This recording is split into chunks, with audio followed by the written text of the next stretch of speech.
में मुझको युवा दिवस ही दिखाई देता है। फिल्टर में तो जैसे सेना दिवस है, झंडा दिवस है, क्या क्या दिवस, बहुत तरह तरह के दिवस मनाए जाते हैं। रोज कोई ना कोई दिवस होता है, अगर आप नेट में उठा करके देखें। ये सब लेकिन सबसे महत्वपूर्ण युवा दिवस मैं इसलिए मानता हूं कि युवा के कंधों पर ही सब कुछ है। सारी मतलब उपलब्धियों के मूल में आप हैं। और उम्र से युवा का आकलन नहीं होता, सोच और कर्म से होता है। बहुत ऐसे युवा मतलब कम युवक हैं जो कुछ करते नहीं, पड़े रहते हैं, तो उसको युवा नहीं मानता। और जो उत्साही है, एक्टिव है, अपने क्षेत्र में कुछ करना चाहते हैं, कर रहे हैं, वो कितनी भी उम्र के हों, तो मैं उसको युवा मानता हूँ। चाहे विवेकानंद ने उन्हीं युवाओं को संबोधित किया है जो कुछ करना चाहते हैं। अभी देखिए, बार बार मुझे कंफ्यूजन होता है कि इन्होंने जो एक टैगलाइन दिया है, उठो जागो और तब तक नहीं रुको जब तक लक्ष्य की प्राप्ति नहीं हो जाए। तो इसमें मुझे कंफ्यूजन हो जाता है कि पहले जागो बोले थे कि पहले उठो बोले थे। अगर उठो बोले थे तो उसमें मैं संशोधन करना चाहता हूं, पहले जागो होना चाहिए। इसलिए कि मैं साथ पढ़ने के क्रम में एक साथ में विद्यार्थी था, साथ में पढ़ता था, रहता था, एक ही डेरे में रहते थे हम लोग। तो वो जो है सोया रहता था, पड़ा रहता था, उसको बार बार उठाते थे। उठता तो कहता था कि हम जगे हुए। लेकिन नहा वहा करके हम जब पूजा पाठ कर लेते थे, बना लेते थे, तब तक सोया रहता था। तो कहते थे यार उठो, तो बोला कि उठ के करेंगे भी। सवाल जायज था, वो करता नहीं था, कुछ पढ़ता भी नहीं था ईमानदारी से। और शुक्रवार के दिन बहुत पहले उठ जाया करता था, इसलिए शुक्रवार के दिन फिल्में बदलती थी ना, बृहस्पतिवार की रात में ही पोस्टर लगा दिए जाते थे दीवारों पर, तो वो देखने के लिए उठता था सुबह में, बाकी कोई काम नहीं। तो कहने का मतलब यह है कि हम जागेंगे क्यों और उठेंगे क्यों। हमें तो पहले लक्ष्य होना चाहिए ना कि हमें करना क्या है। पहले हम लक्ष्य निर्धारित करेंगे, तब जागने उठने का महत्व है। और नहीं तो तब तक नहीं रुको, नहीं रुको मैंने कहाँ चले, किधर चले, कैसे चले, जब हमारा लक्ष्य ही नहीं मालूम है। तो लक्ष्य पहले हमें निर्धारित करना होगा भैया। और युवा के ऊपर ही ये जिम्मेदारी है कि वो लक्ष्य क्या निर्धारित करेगा। हम विश्व गुरु थे, कब थे? जब बाहरी आक्रमणकारी राजनीतिक स्तर पर और सांस्कृतिक स्तर पर हमारे ऊपर आक्रमण जब तक उन्होंने नहीं किया था, तब तक हम विश्व गुरु थे। लेकिन उसका क्षरण होते गया धीरे धीरे। लोग अपनी संस्कृति को थोपने लगे, अपनी कमजोरियों को सामने दिखाने लगे कि यही बढ़िया चीज है, और हम उसको अंगीकार करते गए, चाहे मतलब दबाव पर या जैसे भी हो, या मोटिवेट हो करके हम उसको मानते चले गए। बाहरी चीजों के लिए वही बढ़िया है, हमारा गड़बड़ है। और ये आज तक हम मानते चले आ रहे हैं। अभी क्या है कि बहुत सारी चुनौतियां अभी हमारे सामने हैं। विश्व गुरु कौन बना देगा? मोदी जी बना देंगे, राहुल गांधी बना देंगे, खड़गे बना देंगे, जेपी नड्डा बना देंगे, या वो जो फ्री वाला एक पार्टी आया है, बिजली फ्री, पानी फ्री, वो बना देंगे? नहीं, केजरीवाल ये सब निकम्मा बनाने के लिए आए हैं जी। और ये सब जानते हैं कौन है? एक छोटी सी घटना, एक व्यक्ति जो है वो बहुत अन्याय, अत्याचार, समाज में बहुत पीड़ा देता था, दूसरों को बहुत शोषण करता था। वो जब मरा तो गया ऊपर, वहां पर जो चित्रगुप्त थे या जो निर्णय करने वाले थे, बोला कि यार तुम्हारा तो रिकॉर्ड बड़ा गड़बड़ है, तुमको तो नरक मिलेगा। बोला कि ये क्या होता है? कहा कि वहाँ बहुत परेशानी है, दुख है, तकलीफ है, बोला तो सब तो करके मैं आया, उसकी चिंता नहीं है। तो बोला कि तुम चिंतित नहीं हुई, नरक मिल रहा है? बोला कि कुछ नहीं, यहाँ भी वही हिसाब रहेगा, एक्सपीरियंस कुछ नहीं कोई कर पाएगा मुझको। तो फिर पूछा कि और आखिर कोई दूसरी जगह है क्या? कहा हाँ स्वर्ग है। कहा कि स्वर्ग कैसा होता है? बोला कि वहाँ किसी तरह का कोई दिक्कत नहीं है, कठिनाई नहीं, सब भाईचारा के हिसाब से रहते हैं, सब सहानुभूति का भाव रखते हैं। बोला कि वहाँ भी आप भेज दीजिएगा तो हम वही नरक बना देंगे। आज के राजनेता जो है ना वही चीज है, हम लोगों को धर्म जाति के आधार पर बांटकर और कमजोर करके अपनी कुर्सी को सुरक्षित रखना चाहते हैं, इसे हमें समझना होगा। Yes sir. आज देखिए एक अभी भारत जोड़ो यात्रा कर रहे थे और यात्रा जोड़ो निकाले थे तो भाषण दे रहे थे कि पूरा भारत मैंने घूमा, भारत एक है। तो सवाल उठता है कि जब एक है तो तुम जोड़ने क्या चला? और अब एक न्याय यात्रा की शुरुआत हो रही है। Yes sir. भले इसके पहले न्याय नहीं होता है, इन सबका अपना अपना तरकीब है, अपनी कुर्सी हथियाने का तरीका। करे तो क्या करे, दुकानदारी अब बंद होने वाली है तो लाचारी भी है, उसकी जगह पर हम लोग भी रहते तो वही काम करते। Yes sir. तो खैर उन लोगों को हमें हटा देना है। आज देखिए हम जब पढ़ते थे उस समय ओलंपिक खेल होता था या एशियन गेम्स वगैरह होता था, उसमें देखते थे कि छोटा देश वेटिकन सिटी जो है सो पुरस्कार ला रहा है, स्वर्ण पदक, रजत पदक, कांस्य पदक, ये सब, और भारत नहीं ला रहा है। Yes sir. तो हमारी जनसंख्या, मैन पावर हम बहुत है। अभी सरोज सर ने कहा कि इस मतलब जो जनसंख्या बढ़ी है उसको मेरे हिसाब से सरोज सर ने नकारात्मक रूप में लिया कि समस्या ये है। समस्या नहीं है, अगर हम मजबूत हो जाएं, अगर हम हर एक व्यक्ति अपने अपने दायित्व को समझ लें तो ये पॉजिटिव बात है कि हमारी जनसंख्या अधिक है।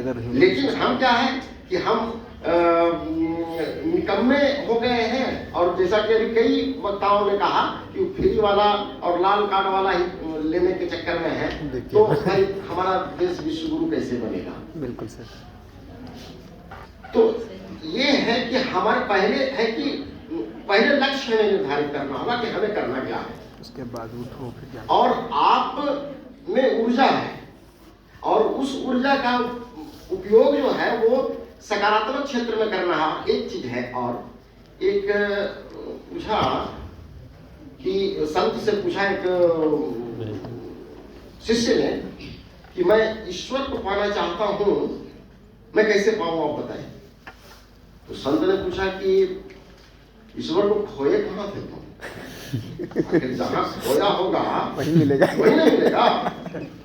तो खोया था तू कब, कैसे और कहां, ये पहले तय करो, तब बताएंगे पाने का। तो मुख्य चीज है कि ईश्वर को हम खोते, ईश्वर तो हमारे साथ है, लेकिन हम ईश्वर को से दूर इसलिए होते हैं कि हमारे भीतर अहंकार है। यस।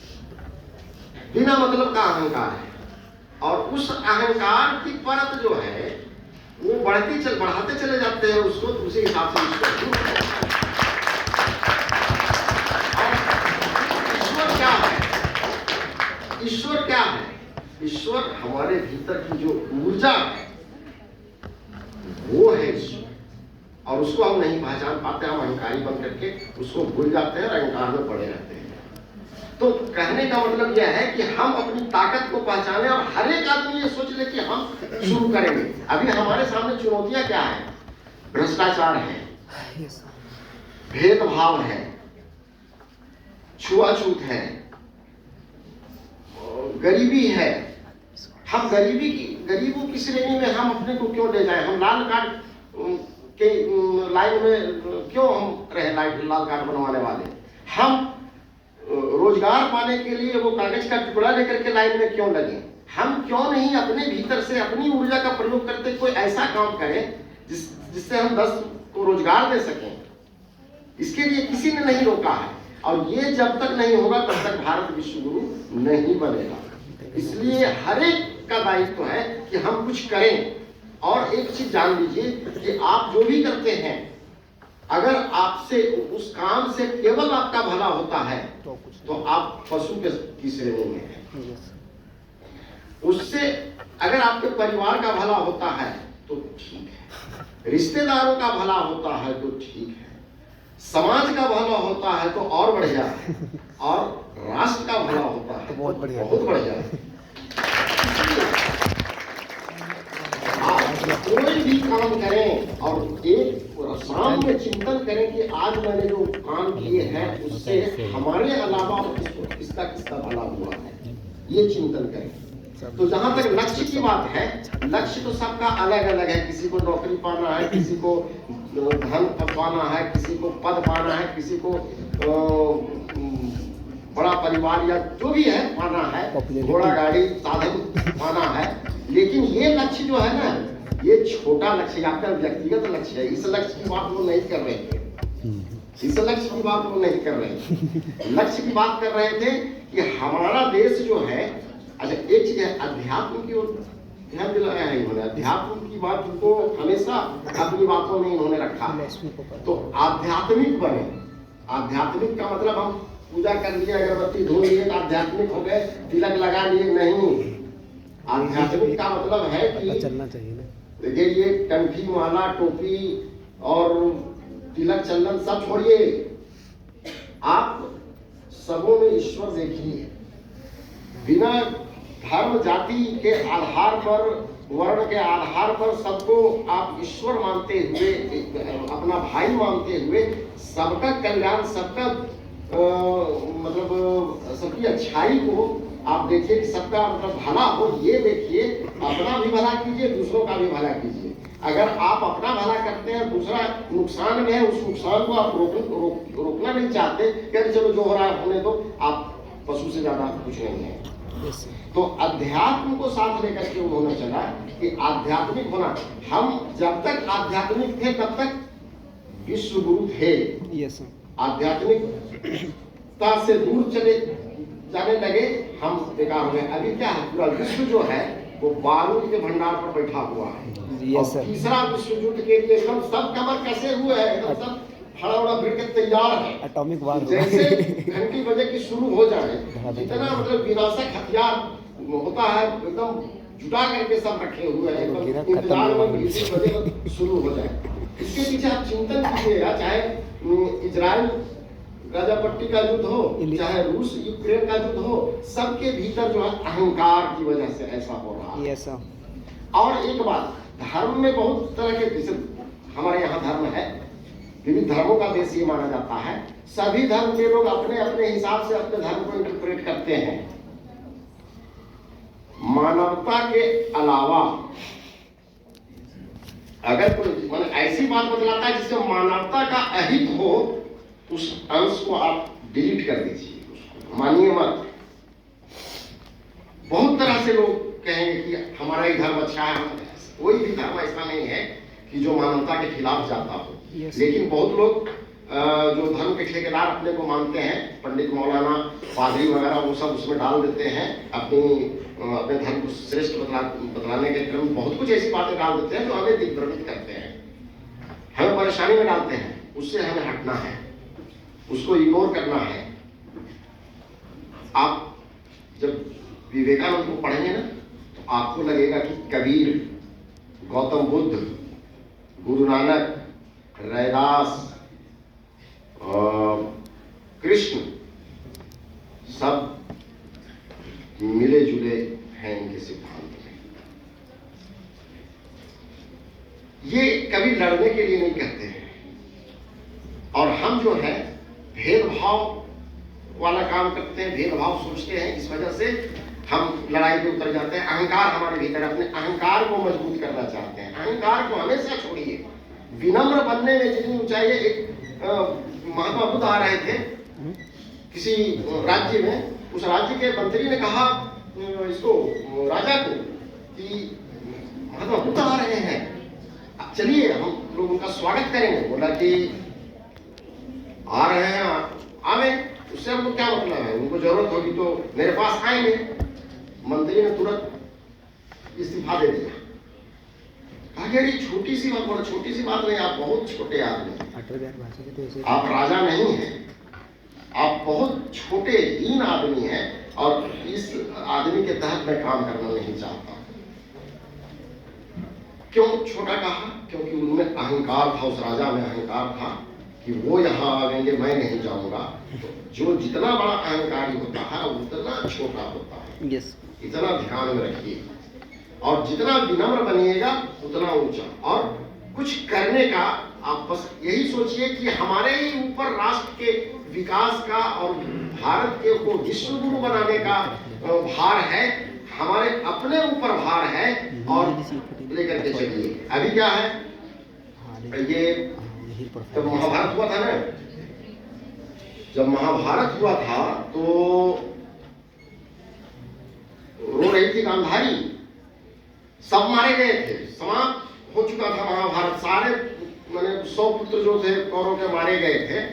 तो गांधारी ने देखा उस पुरोहित को, जिस पुरोहित ने दुर्योधन की जन्म कुंडली देख करके कहा था कि ये बहुत चक्रवर्ती राजा बनेगा और ये बनेगा वो बनेगा, बहुत प्रशंसा की थी उसकी दुर्योधन। कहे सुनो भैया ज्योतिषी महाराज बैठिए, ये आप जो बताए थे कि ऐसा ऐसा होगा, तो सब तो मारे गए, कहाँ चक्रवर्ती राजा बना?